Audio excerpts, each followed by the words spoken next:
तीसरा श्लोक है, इसकी शुरुआत हमको दूसरे श्लोक से करनी पड़ेगी। क्या है कि अचानक धन प्राप्त होता है तो किन को प्राप्त होता है, वो तीसरे श्लोक में बताया।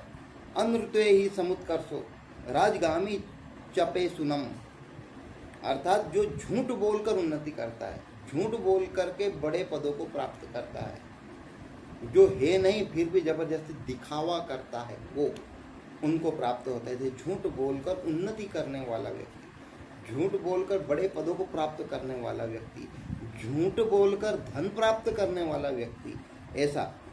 फिर चुगली करके राजा के पास चुगली करके करने वाला व्यक्ति, ऐसा।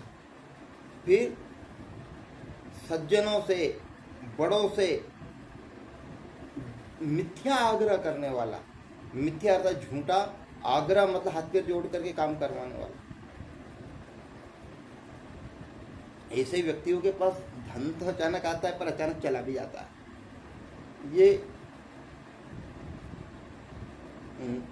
इनके पास धन का स्थायित्व तो नहीं होता है, ऐसा। तो पहले श्लोक में कह रहे हैं कि देखो इन तीनों का बहुत संबंध है, तीनों श्लोकों का बड़ा विचित्र बात है। पहले उसमें कहते हैं कि ऐसे व्यक्ति जो सज्जनों के द्वारा सम्मानित हो जाते हैं। तुम सफल हो गए, तुम सज्जनों के द्वारा सम्मानित हो गए। क्यों सम्मानित हो गए? क्योंकि तुमने झूठ बोलकर उन्नति कर ली, एक बात। तुमने बड़े लोगों के पास, अधिकारियों के पास चुगली कर कर कर कर कर करके दूसरों के पास मान सम्मान प्राप्त कर लिया, सम्मानित हो गए, ऐसा। फिर बड़े लोगों के बीच, बड़े आदर सम्मान प्राप्त परिवार के, समाज के लोगों के बीच मिथ्या आग्रह करके, झूठा आग्रह करके तुमने बहुत बड़ा मान सम्मान प्राप्त कर लिया, तो भी ऐसे व्यक्ति क्या करते हैं कि जैसे थोड़ी सी उन्नति होती है तो पुराने वाले काम को त्याग देते हैं। तो पुराने काम को त्याग देने वाले, पुरानी वृत्ति को त्याग देने वाले व्यक्ति दुखों को प्राप्त होते हैं, एक। दूसरा, अचानक प्राप्त हुआ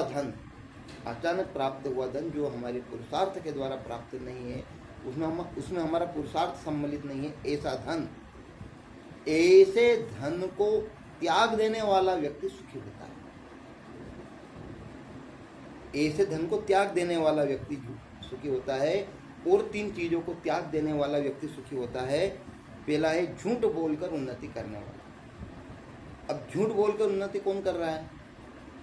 तो देखिए, ये महाभारत से ली गई है, इसलिए इसमें पूरे रेफरेंस महाभारत की ज़्यादा अच्छे लगेंगे, इसलिए पुनः बताने की कोशिश करता हूँ। यहाँ पर कर्ण एक ऐसा व्यक्ति है, यहाँ पे दुर्योधन ऐसा व्यक्ति है जो जबरदस्ती उन्नति की डिंग डांग हाँ करके झूठ बोलकर उन्नति करना चाहता है। अचानक राज्य किसको मिला? तो कर्ण को मिला, जो उसका था ही नहीं। यहाँ पर अचानक राज्य किसको मिला? दुर्योधन को मिला, जो वो हड़प करना चाहता है, जबकि वो उसके पिता की संपत्ति भी नहीं है, ऐसा। तो ये झूठ बोलकर उन्नति करना चाहते हैं, ऐसे। फिर राजा के पास चुगली करने वाला, बड़े परिवार के बड़े सदस्यों के पास चुगली करने वाला। तो चुगली करने वाले कौन है? शकुनी और दुर्योधन, इन दोनों को भी।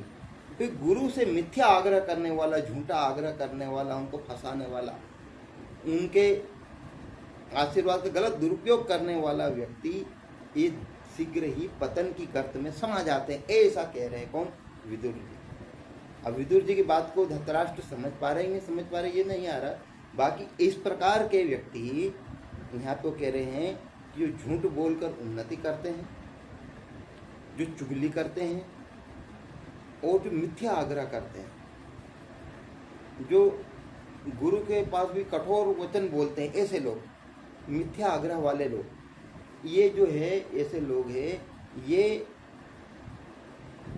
बहुत जल्द ही नष्ट हो जाते हैं।